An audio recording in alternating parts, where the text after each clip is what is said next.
વાત કરીશું રાજ્યમાં વરસતા વરસાદની। ડભોઈ વિસ્તારમાં વરસાદે વિરામ લેતા ખેડૂતો ચિંતામાં મુકાયા છે। ડભોઈ તાલુકામાં મહદઅંશે ખેડૂતો ડાંગરની ખેતી કરે છે। ચોમાસાના પ્રારંભે ખેતી લાયક વરસાદ થતા તાલુકાના 22 જેટલા ગામો અને 10 જેટલી વસાહતોના ખેડૂતોએ ખેતરમાં રોપ્યા છે ડાંગરના દર ઉપર। પરંતુ છેલ્લા અઠવાડિયાથી વરસાદે હાથ તાળી આપતા સમયસર વરસાદ ન થાય તો ડાંગરના દર સુકાઈ જવાની ખેડૂતોને ભીતિ। વઢવાણ એરિયામાં વધુ પડતા ડાંગરનો પાક, કપાસ, તુવેર પાકોમાં પણ પાણીની હાલ જરૂરિયાત છે। હાલ દરેક વસ્તુનું બિયારણ નાખી દેવામાં આવે છે।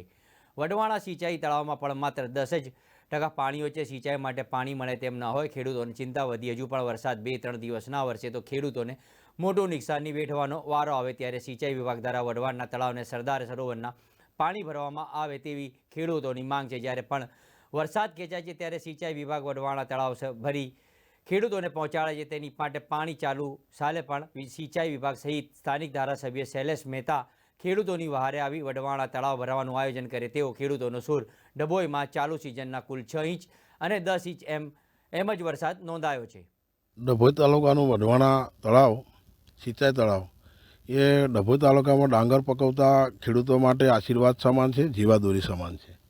ચાલુ સાલ વરસાદની શરૂઆત તો સારી થઈ હતી, પરંતુ ત્યારે વરસાદની શરૂઆત પછીને ડાંગરના દરું નાખ્યા અને જેને કૂવાથી ડાંગર દરું તૈયાર થયું ડાંગરની રોપણી કરી। પણ પાછલા અઠવાડિયાથી વરસાદ ખેંચાતા કદાચ દરું સુકાય એવું લાગી રહ્યું છે, તો ખેડૂતોમાં ચિંતા વર્તાઈ રહી છે।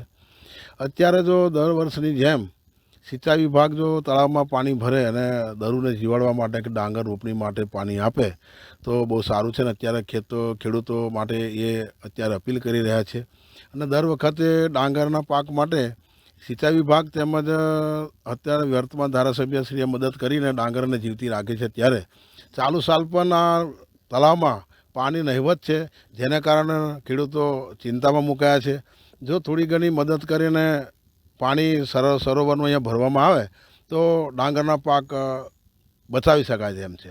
તો સમગ્ર ખેડૂત આલમ અત્યારે આજીજી કરી રહ્યો છે કે જો પાછળ અઠવાડિયા પછી આવું ને આવું રહે અને ચોમાસું પાછળ જાય તો પાક એમનો નિષ્ફળ જાય એવી ચિંતા સતાઈ રહી છે। તળાવથી કેટલા ગામમાં પાણી પહોંચે? લગભગ 22 ગામને વસાહતો એમ કરીને ટોટલ એમ જોવા જઈએ ડભોઈ તાલુકામાં જે ડાંગર પાકે છે એ જીવાદોને મુખ્ય જે ગણવામાં આવે છે વઢવાણા સિંચાઈ તળાવ જ છે, જેનાથી ડાંગર કે ચોખાનો પાક સારી રીતે લઈ શકાય। ડભોઈ તાલુકાનું વઢવાણા ગામ 900 હેક્ટર જમીનમાં બનેલું છે। એમાં આજે પાણી નથી, ખેડૂતોને પાણીની જરૂર છે ડાંગર રોપણી માટે। હવે એનું શું થાય? તો આપણે શૈલેષભાઈને કહીએ કે નર્મદા નિગમમાંથી પાણી વઢવાણા તળાવમાં લાવે અને ખેડૂતોને મળે તો ખેડૂતો ડાંગર રોપતા થઈ જાય। અત્યારે આ તળાવ કેવું છે? તળાવ અત્યારે ખાલી ખમ છે, કોઈ પાણી નથી અંદર। કેટલા ગામોને પાણી મળે છે? ડભોઈ તાલુકાના 22 ગામોને પાણી મળે છે અને બીજી વસાવતો બધી અલગ। કેટલા હેક્ટરમાં ખેતી આ પાણીથી થાય છે? એ તો બધું ખબર નહીં મને, પણ બંધ કરી દો।